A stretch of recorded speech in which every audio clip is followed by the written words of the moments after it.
his story. Let's ride with the family down the street. Yabba-Dabba Do! If that nonsensical phrase means anything to you, then I know you have at least heard of the first animated sitcom family in television history. No, I'm not talking about The Simpsons or the Griffin family from Family Guy, but the series that inspired them all, the Flintstones. The Caveman family from the 60s is one of the pioneers of animated television comedies, and that is why it's so curious that the series ending is so lackluster, compared to how genuinely groundbreaking it was for the time. So if you're like me and are interested in animation and its history, then together let's explore the history of the Flintstones and how exactly its ending came to be. Perhaps we can discuss... The rise of the Flintstones. The Flintstones first aired on the 30th of September 1960 on the ABC network. It became part of television history as the first animated sitcom to be broadcast in prime time, the time period that attracts the most viewers. Every animated sitcom since, from The Simpsons to Family Guy, and the countless animated shows those two shows influenced, is descended from the Flintstones. However, its position in television history as the first animated sitcom isn't the only reason why it became so beloved amongst television audiences at the time. Though set in a prehistoric world, the show dealt with situations and stories that were relevant to the then society of 1960.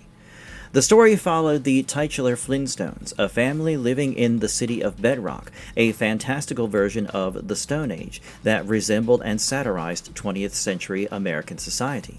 The family consisted of parents Fred and Wilma Flintstone and their infant daughter, Pebbles, who was born later in the series' original run during the third season. Other main characters included the Rubbles, the Flintstones' neighbors, who consisted of husband and wife Barney and Betty, and their adopted son, Bam Bam. Each episode's plot followed standard sitcom tropes of the time, transported into this bizarre new world where modern struggles and conflicts occurred within a prehistoric caveman setting. Fred and Barney were typical working-class men, only they worked in a quarry instead of an office building. Instead of a family dog and cat, they had dinosaurs and saber-toothed tigers as pets. Noah Bell, writer and animation historian, said it best. The Flintstones is a simple family sitcom, but with a prehistoric setting. The stories were ones that anyone could relate to, regardless of their backgrounds. There's also a simple appeal to seeing things we all use in our lives, but depicted during the age of the dinosaurs. But I think what really made the Flintstones special is that its prehistoric family felt like, well, a family. The Flintstones would continue to air on ABC for the next 6 years with a total of 166 episodes aired by the time it ended. The series was created by William Hanna and Joseph Barbera, now famous for founding Hanna-Barbera Productions Incorporated, an American animation studio famous for hit shows like Scooby-Doo and The Smurfs. Hanna and Barbera were also behind the Tom and Jerry cartoons. They were probably the best in the business in terms of producing animated hits. Despite our idea of animation as for children, back then the Flintstones was pitched as a family program for all ages and demographics. The 20th century aspects of the show were a result of this. As Joseph Barbera told TV Guide in 1960, "We wanted to satirize suburbanites for nighttime TV." However, according to him, they couldn't find a way to make the concept funny until they had the idea to move the setting from the middle of the 20th century to the Stone Age. The story also takes inspiration from TV sitcoms of the time, particularly Jackie Gleason's The Honeymooners.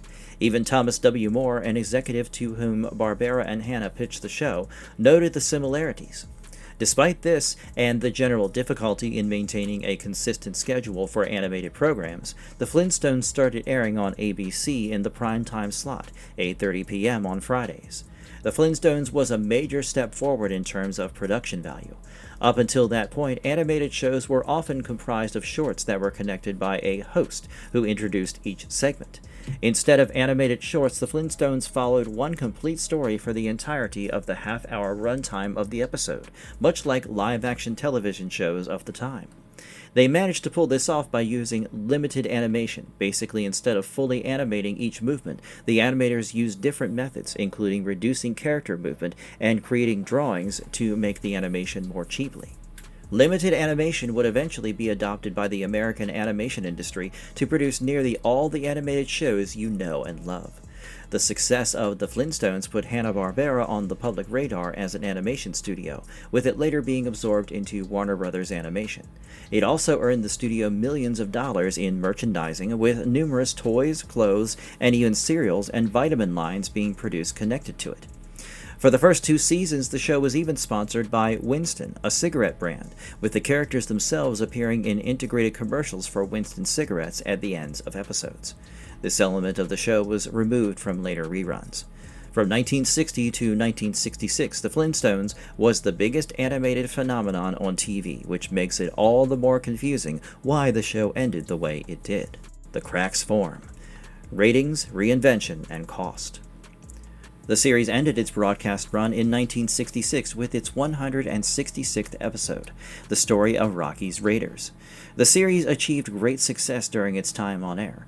Jackie Gleason was even tempted to sue the series for copying The Honeymooners so blatantly, but the show's success meant that his public image would forever be as the guy who took the Flintstones off the air. The series also earned controversy over its marketing and merchandise. In 1972, critics objected to the Flintstones characters being used to market multivitamins to children, who might treat them like candy, and such advertising was withdrawn from children's programming. The show also faced criticism for its overuse of limited animation, and how that impacted the medium of animation. Gilbert Seldes, a TV Guide critic, put it best when he said, "I cannot fall back on the consolation that such programs do no harm. They do harm. They put over the second and third best on people who want the best. So long as the Flintstones exist, some people will turn them on. It's better than nothing, but only the least bit better." However, Hanna-Barbera credited limited animation for the success of the Flintstones as a show. Rather than spend more money and resources to make quality animation, which was how theatrical animated films were being made, they made fewer animation drawings, which saved money for them, at the cost of the quality of the animation going down as well. Compared to the roughly 26,000 drawings Hanna-Barbera recalled from their full animation work at MGM, the first 5-minute limited animation cartoon they made after leaving MGM used only 800 or 900 drawings. Barbera said of the decision to use limited animation, "It's purely a matter of money, and you either stay in the business or you don't." But despite how cost-effective the Flintstones was, there were subtle changes made to the show during its original run. One of the first major changes to the formula was the introduction of a child into the family dynamics of Fred and Wilma. Up until that point, Fred and Wilma's stories were more focused on their married life and Fred's workplace troubles, both topics that would go over younger audiences' heads. This all changed in Season 3, which is when the creators decided to introduce a child into the mix. After Winston Cigarettes stopped sponsoring the show after the second season, the show had other, more child-friendly sponsors, and made changes to appeal to a younger audience. As Dr. Steve Henderson, director of the Manchester Animation Festival, notes, The Flintstones was the first American animated show to depict married couples sharing a bed, which wasn't normal for TV at the time. He also says, there are episodes where Barney and Betty discuss not being able to have kids, and when they eventually get baby Bam Bam, they have to enter a custody battle. Though Hanna-Barbera initially wanted to make the child a boy, marketing executives convinced the creative team that a girl character would be able to sell more dolls and merchandise for the series. Thus, Pebbles Flintstone was introduced to the series. This was followed by Bam Bam's introduction in Season 4 as the adopted son of Barney and Betty Rubble. Thus, from these seasons on, the story grew to become more focused on the family and more child-friendly storylines. In the 6th and final season, we were also introduced to the Great Gazoo, an alien from the planet Zetox, who became entangled with the main characters, often using his reality-warping powers to cause trouble for Fred and the family. By the time the show ended, the series was far removed from its original premise, more focused on comedic shenanigans than satire. The most important change was the shift in time slots. The Great Gazoo's introduction was widely criticized, seen as the point where the show dropped its more sophisticated sense of humor for absurdist comedy that clashed with the original version of the show. The primetime slot, 8:30 p.m. on Fridays, was changed to the 7:30 slot on Thursdays, and then back to Fridays, but in the 7:30 slot this time. While the reason for this change in slots was never explained, one possible explanation was that the increased focus on the family-oriented tone meant that the show aired earlier so young children could watch it with the family. Whatever the case, it was clear that the priorities and direction of the show had changed since its inception. The creators were no longer satirizing suburbanites, as Barbera had stated in their original plan for the show, and instead were trying to find a new identity and audience by appealing to a broader family audience. The final episode, the story of Rocky's Raiders. On April 1st, 1966, families across America sat around their TVs to view what would be the final episode of The Flintstones, a bona fide television phenomenon that captured the public's attention for 6 years. But surprisingly, looking back at the episode itself, you wouldn't believe that this was the final episode of such an illustrious animated show. The episode was written by Joanna Lee, who was involved in writing up to 20 episodes by the time the show ended. The final episode, titled The Story of Rocky's Raiders, follows the story of rock bottom Rocky Flintstone, grandfather of Fred Flintstone, in his first and only appearance. The story mostly takes place right before Rocky is coming to visit Fred and the family, with Fred and Wilma preparing to welcome him. As they go through the numerous military presents Rocky had sent Fred, which included a hand grenade, they find Rocky's old diary, which chronicles his past as a flyer who fought in Stone World War I, an obvious reference to the real-life World War I. The story then moves into an extended flashback as we see the events of Rocky's past take place, focusing on his rescue of secret agent Mata Harak, a reference to real-life Dutch dancer and spy Mata Hari, with his partner Reggie van der Rock. These characters are represented by characters we know and love. For example, Rocky himself is represented by Fred, with Fred's voice actor Alan Reed voicing him in this flashback segment. Similarly, Reggie van der Rock was represented by Barney Rubble and Mata Harak was represented by Wilma Flintstone. We follow Rocky and Reggie's attempts to go behind enemy lines to rescue Mata from her captor, the evil Baron von Rickenrock, who was also known as the Horrible Hun. The episode followed a lot of tropes from war movies and stories, with Rocky and Reggie shown using their wits and guts to break into the enemy base and rescue Mata Harak. The flashback ends with Mata's rescue, and we finally see Grandpa Rocky meeting his family in the present. But this reunion is soon foiled by the reappearance of Baron von Rickenrock, who flies by and attacks the older Rocky with a water pistol, showing that their rivalry has continued well into the present. The story of Rocky's Raiders is a very interesting finale for an animated series, in that it does not feel like a finale at all, for a season or for an entire series. For 166 episodes, we followed the story of Fred Flintstone and his family and friends. We saw them go from a childless couple to the proud parents of a daughter, and similarly for Barney and Betty, who adopted a son afterwards. We saw the show go from satirizing suburbanites to become a broader, more slapstick comedy about the whole family. Yet, in the final episode, we barely see the characters themselves, instead following a World War I espionage story parody. The final scenes of the entire series are not focused on the family itself and how they changed throughout the 6 years we got to know them.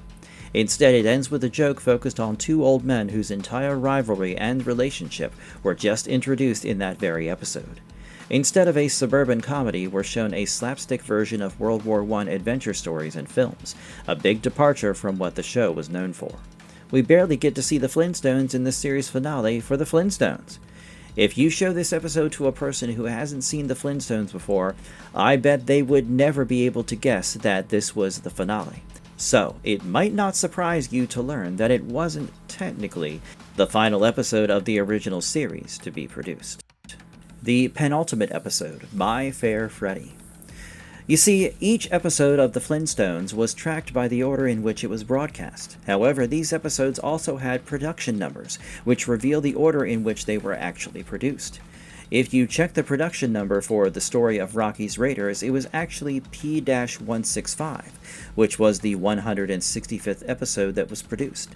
The actual episode that had the production number of P-166, the final episode produced by the studio, was actually the penultimate episode aired, episode 25 of the 6th season, titled My Fair Freddy. However, if you were expecting some kind of closure in the story or a sense of finality, I'm afraid you won't find it here either. My Fair Freddy was a very typical kind of Flintstones plot. Unlike the story of Rocky's Raiders, which was a huge departure from the Flintstones formula, My Fair Freddy was much more in line with the suburban sitcom shenanigans that the show was known for in its 6th season. We follow Fred and Wilma as they visit the prestigious Stony Side Country Club. Due to a misunderstanding of Wilma's words by the people who were in charge of the club, Fred is assumed to be descended from royalty and therefore is granted membership to the exclusive club. Though Wilma and Fred soon figure out the mix-up, Fred still attempts to fit in with the snobby members of the club. He tries to achieve this by working with the Great Gazoo, who helps teach him ballet, though at Fred's request, not with the help of Gazoo's magic. Fred attempts to showcase his ballet skills to others at the club, though it goes about as well as you'd expect in a sitcom. Instead, the episode ends with Fred revisiting the club as himself and teaching everyone at the club his own style of dancing, the ducky dance. Though they are initially unwilling, soon Fred gets everyone else at the club to drop their snobbish attitudes, and the episode ends with everyone at the club joining Fred on the dance floor, clucking and quacking like ducks as they dance. Once again, the episode seems hardly concerned with its own status as one of the final episodes made for the Flintstones. The story is a typical sitcom plot revolving around misunderstandings and social satire. The end of the episode is the victory of the working class man over the snobs who turn their noses up at him. But it still feels off as a send-off to the characters and the world of the Flintstones. Though the family is still present in the story, unlike in the story of Rocky's Raiders, the story does not conclude with any meaningful change or conclusion for the main characters.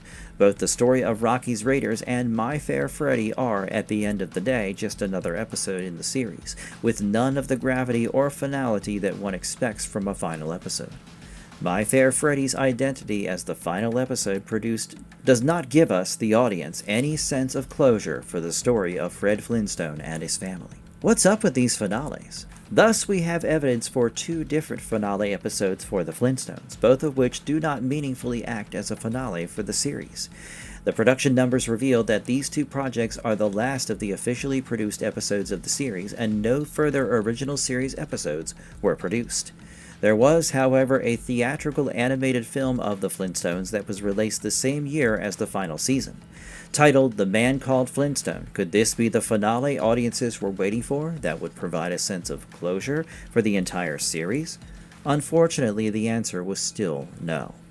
Funnily enough, it is similar to the story of Rocky's Raiders in that it is also a parody of a genre of films that were popular at the time. The Man Called Flintstone traded the World War I war film genre for the spy genre.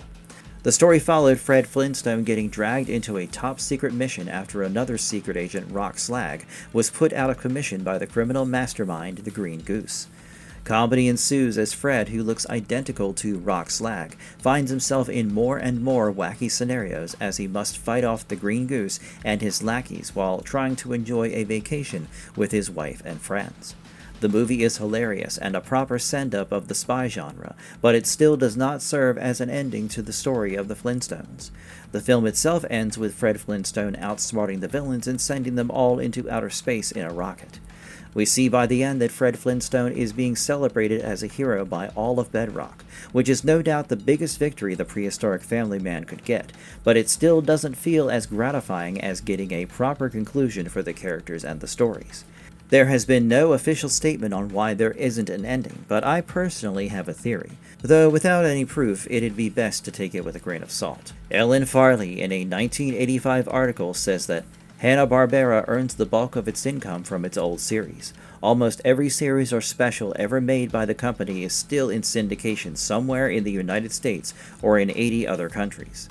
For example, episodes of The Flintstones, a series that will be 25 years old this year, can reach more than 80% of U.S. households 5 days a week. Though no official confirmation has been given on a reason for why the series was canceled, it is my own personal theory that rather than any studio interference or creative drought, The Flintstones was canceled purely for monetary reasons.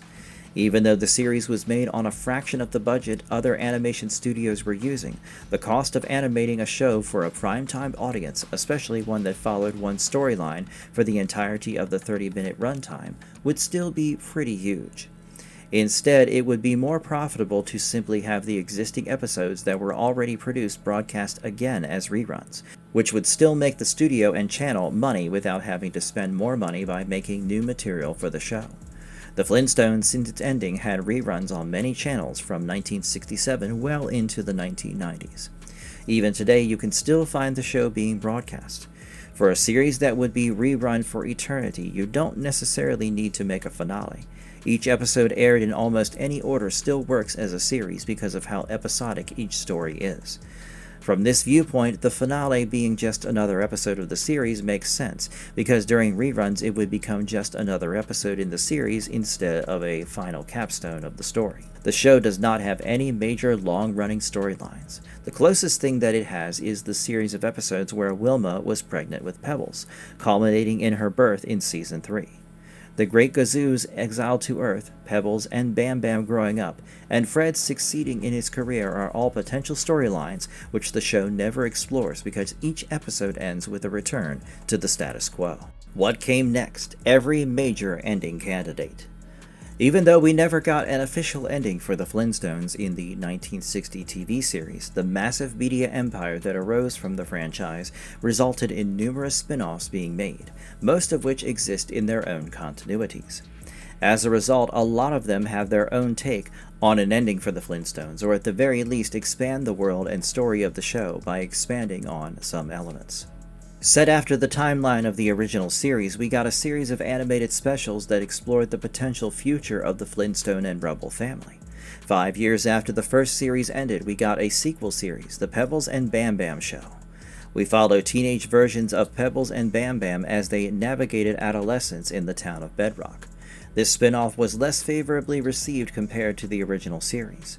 Years after the spin-off ended, we got an animated special, Yabba-Dabba Do, which followed now adult Pebbles and Bam Bam as they try to get married. Unfortunately, Fred loses the family savings and must struggle to find the money to help pay for his daughter's wedding. The film follows his slapstick attempts to raise money until he finally manages to get enough. The film ends with Pebbles and Bam Bam moving to Holly Rock to pursue Bam Bam's film career. The special has its own sequel, Holly Rockabye Baby, where we see Fred and family deal with the introduction of new additions to the Flintstone Rubble family, Chip and Roxy, the twin children of Bam Bam and Pebbles. This continuity is notable in that it gives the Flintstones a form of narrative closure, as we see Fred and Wilma transition from young adults to now doting grandparents, with Pebbles and Bam Bam taking on the role of young adults trying to make their way in Stone Age society. On the theatrical side of things, the most popular version of the Flintstones was the feature film adaptations, consisting of the Flintstones 1994 and a prequel, the Flintstones in Viva Rock Vegas 2000. The first film expands on the basic premise of the TV series, with Fred and Wilma already established as having Pebbles at the start of the film. The story follows a similar plotline to the typical sitcom plotlines of the show, with Fred having received a promotion that causes him to grow distant from his friends and family. Meanwhile, unbeknownst to him, his boss, Cliff Vandercave, is planning to embezzle funds from the company and pin the blame on Fred. Together with his friends and family, Fred is able to absolve himself of the crime and get the true culprits caught. The film ends similarly to The Man Called Flintstone, whereby by the end of the film we return to the status quo of the original series, with Fred now having a new appreciation for his domestic life. The film, like the TV series, doesn't offer a dramatic shift for the family as an ending as much as a return to normality. However, this ending doesn't feel as anticlimactic in a feature-length film as it does in a long-running television series. The prequel, on the other hand, explores new ground for the franchise as we get to see how Fred and Barney met their respective spouses, exploring a period of time in their lives that no other Flintstones media had explored before. Thus, we are given access to a part of their lives unknown to us before, and we can see how the status quo we saw in the first movie and the original series came to be. Meanwhile, in the world of comic books, we see a lot of the issues that plagued the original series. A lot of the comic book runs followed the episodic formula similar to that of the show. Runs like the Charlton, Archie, and Marvel Comics runs do not offer a definitive end because they were essentially gag comics. An interesting variation of this, however, is the Flintstones and the Jetsons crossover comic published by DC Comics. Though the story itself has a proper ending, it is in its own separate continuity, and the ending relates to the relationship between the two cartoon families and their interactions, rather than one focused entirely on the Flintstones themselves. However, the most interesting comic book version of the Flintstones is the 12-issue 2016 run by Mark Russell and Steve Pugh.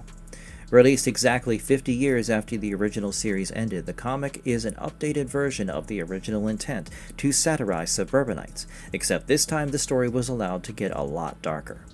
In the span of 12 issues, we are introduced to a darker version of Bedrock, where Fred and his family and friends deal with diverse topics such as religion and faith, capitalism, war and genocide, and the struggles of living in an exploitative, capitalistic society. Much like how the original series satirized life in the 1960s, the comic run satirizes life in the 2010s, in the aftermath of the War on Terror. Fred and Barney here are veterans of a war that left them traumatized. Caveman society is struggling with new ideas like marriage and religion that shake their status quo. The final issue, crucially, is narrated by an outside figure, the Great Gazoo, who in this continuity was sent by his people to observe and judge humanity's capacity to grow and become a benevolent force on the planet. As Gazoo narrates, we see a cynicism for the state of humanity that ultimately changes as he sees the people of Bedrock and their capacity for growth while struggling to understand a world they don't quite know.